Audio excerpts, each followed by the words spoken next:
John's Gospel, chapter 13, verses 1 through to 17.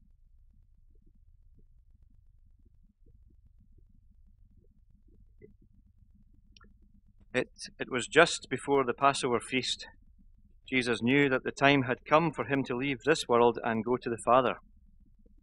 Having loved his own who were in the world, he now showed them the full extent of his love.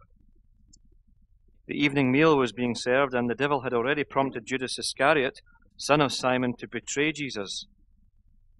Jesus knew that the Father had put all things under his power, and that he had come from God and was returning to God. So he got up from the meal, took off his outer clothing, and wrapped a towel round his waist. After that, he poured water into a basin and began to wash his disciples' feet, drying them with the towel that was wrapped round him. He came to Simon Peter, who said to him, "Lord, are you going to wash my feet?" Jesus replied, "You do not realize now what I am doing, but later you will understand." "No," said Peter, "you shall never wash my feet." Jesus answered, "Unless I wash you, you have no part with me." "Then, Lord," Simon Peter replied, "not just my feet, but my hands and my head as well." Jesus answered, a person who has had a bath needs only to wash his feet. His whole body is clean, and you are clean, though not every one of you." For he knew who was going to betray him, and that was why he said not every one was clean. When he had finished washing their feet, he put on his clothes and returned to his place. "Do you understand what I have done for you?" he asked them. "You call me teacher and Lord, and rightly so, for that is what I am. Now that I, your Lord and teacher, have washed your feet, you also should wash one another's feet. I have set you an example that you should do as I have done for you. I tell you the truth, no servant is greater than his master, nor is a messenger greater than the one who sent him. Now that you know these things, you will be blessed if you do them."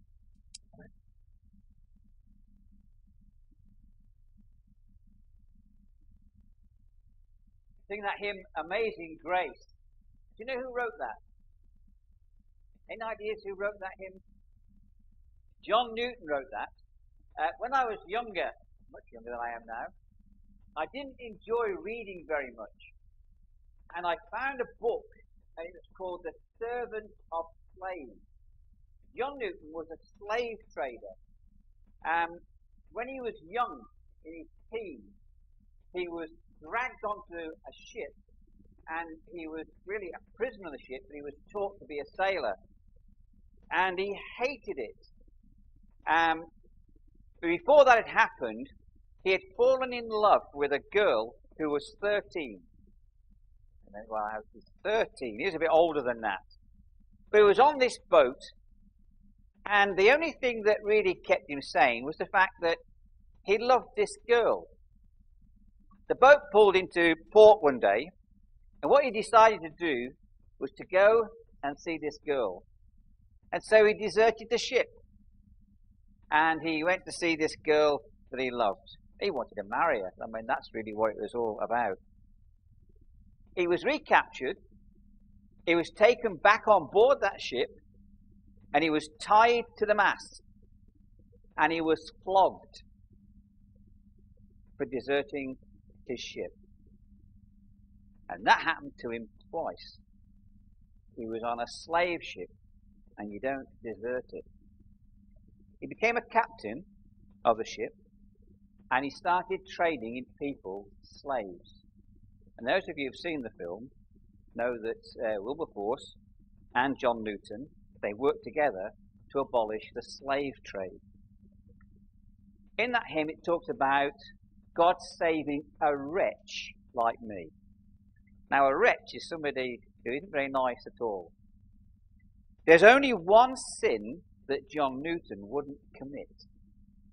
It's quite strange, actually. When you read his life story, it said, a wretch like me. He was a really bad man.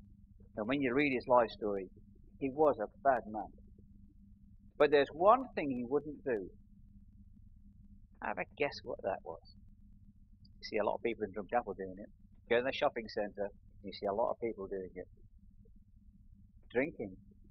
He would never, ever drink.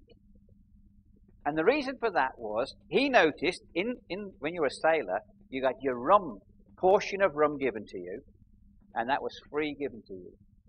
And he noticed that when these men took their drink, they had no control over themselves. They couldn't control themselves. So he decided he would never drink. And what he used to do, he used to give his drink to the other sailors to watch them doing stupid and daft things. But he was a very wicked man. But he loved this girl, and he loved her deeply, and he wanted to marry her. But he was out on a boat one day, and the boat was sinking, and he was godless.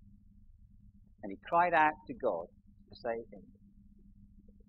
And during that storm, he realized that he was a wretch, that if he died that night, that he'd go to hell. And he cried out to God to save him. And God did. And from a man who was a slave trader, he became a minister of the gospel and preaching to people they needed to come to Christ. I've never forgotten that book. I read it many, many years ago, but I've never forgotten it. And there are some things that you remember and you never forget. When you read the Gospels, you find there were many people who had an encounter with Jesus. And when they met Jesus, they'd never be the same again. Remember the blind man? Blind man, he cried out when he heard Jesus, "Lord, have mercy on me." And people saying, "Shut up, bear yourself." And he cried even louder. And Jesus called for him and healed him. That man would never forget that. There was also the time when some friends brought a man to Jesus, and they couldn't get in, so they climbed on the roof and they started breaking the roof up. Imagine someone breaking the roof up tonight, and all the bits and pieces. You get, "What on earth are you doing up there?" We want our friend to be healed. They lowered this man down, and something they heard they would never forget.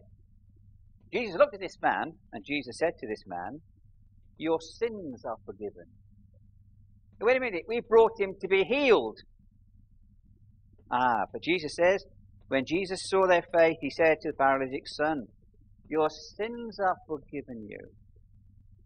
Jesus knew that this man needed something more than just physical healing. He needed to be clean inside. Some standing there, the Pharisees and the others, said, "Why does he speak blasphemies like this? Only God can forgive sins." They would never forget that. One day Jesus called some men to follow him. We know them as the disciples. They weren't perfect, and they did many things they shouldn't. And there were times when they were pushed to the limit.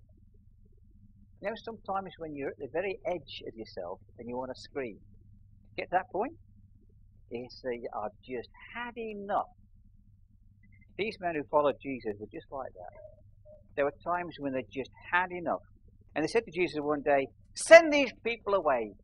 We've had enough of it." Also, we find these men often were very jealous of each other. You're not jealous, are you? Don't have jealousy in the church, do you? No envy? They've got a better dress than us. They've got a better house than us. They've got a better car than us. Why do we always... Very easy to be jealous. Very easy to be envious. And these disciples, you find, were just like that sometimes. There's something wonderful in this passage we read, and it's this: that Jesus loved them to the very end. Now just stop and think about these disciples for a minute. Peter was a very bold and brash man. And he was telling people all the time various things, what to do and what not to do. And perhaps we think, well, Peter was a very nice man. I just wonder how long we'd put up with Peter in the church.